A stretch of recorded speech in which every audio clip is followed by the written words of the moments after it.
Hi, welcome to Turner's Take on Sports with me, Turner Enderly, on with my dad, Dave Enderly. Even though there are no sports on, we'll still give you an episode.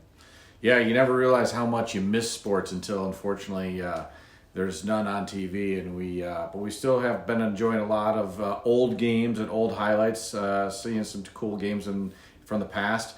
I think one of the big things that's happening from a newsworthy standpoint has been all the NFL free agency. So starting with our hometown team, the Chicago Bears. When you look at the Chicago Bears, how do you judge their moves in free agency? Well, I would say that the Jimmy Graham signing is terrible. He's probably one of the worst tight ends on the market, and he got one of the better contracts.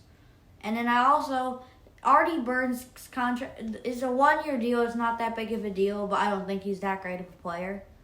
But then there is some good signings, like Robert Quinn, I think is really good, because there's so much talent on that defensive line that somebody will have a good season, or every play they should get a decent amount of pressure. Yeah, combine Mack, Hicks, and Quinn, it's a heck of a pass rush. You look at one of the biggest moves was around Nick Foles and the signing of Nick Foles. So when you look at all the quarterback options that were available to the Bears, how do you judge the Bears and Nick Foles, and how do you think they'll do? Well, I would say that I think he was who I was hoping, because there was two reasonable options who were still pretty good for me, and that was Teddy Bridgewater or Nick Foles. And I would say Nick Foles is a little bit better for the Bears' case because he's a proven winner. He's won a Super Bowl, and he could either get the starting job or mentor Mitch. So that could be cool. That could be really cool. Do you think who starts more games at quarterback for the Chicago Bears next season? Starts more or opening day starter? Starts more. I would say Nick Foles starts more, but Mitch will get the start at the beginning of the year. He'll just get benched because I don't think he's good.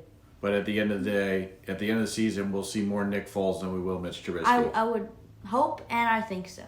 So shifting gears, the other quarterback, which was really the big domino to fall, and it's kind of shocking to some regards, although I think they just wanted to separate. You had Tom Brady deciding to move to Tampa Bay.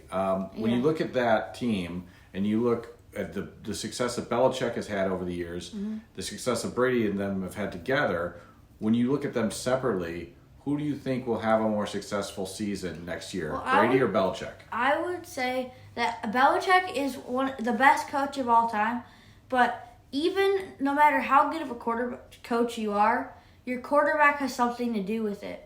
Unless they find somebody who's probably like an Andy Dalton who's not good, they'll have Jarrett Stidham at quarterback. They're not going to be able to make a playoff, especially when the majority of their defense is on a new team.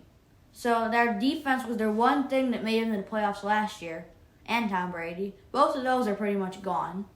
And their division, Buffalo, I think, was the best team in free agency because they were a playoff team last year. Their only weakness was wide receiver, and they got Stephon Diggs. And then Tom Brady in Tampa, I think he'll do really good because he has more talent to throw the ball to. But he doesn't have a running back, but he never has. And his defense is pretty good.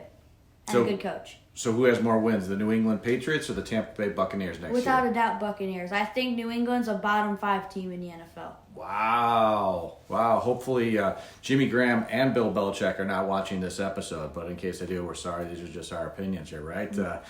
So when you look at all the free agency and, who's really jumps out at you has improved their team across the entire NFL I already mentioned the Bills. I thought they were a good team last year. I thought they would have gone farther in the playoffs. And Josh Allen's he should have improved.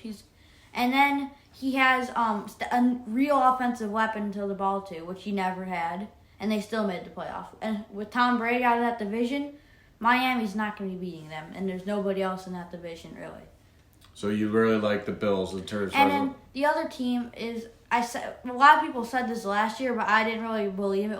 This year I do, is the Cleveland Browns, because I think Baker, he didn't do very good last year, but he has a new coach who's more of a offensive coach, and he didn't really get along with his Kitchens. And then they brought in the best possible tight end to go along with Beckham and Landry, along with Chubb. And that offense, he has plenty to give the ball to.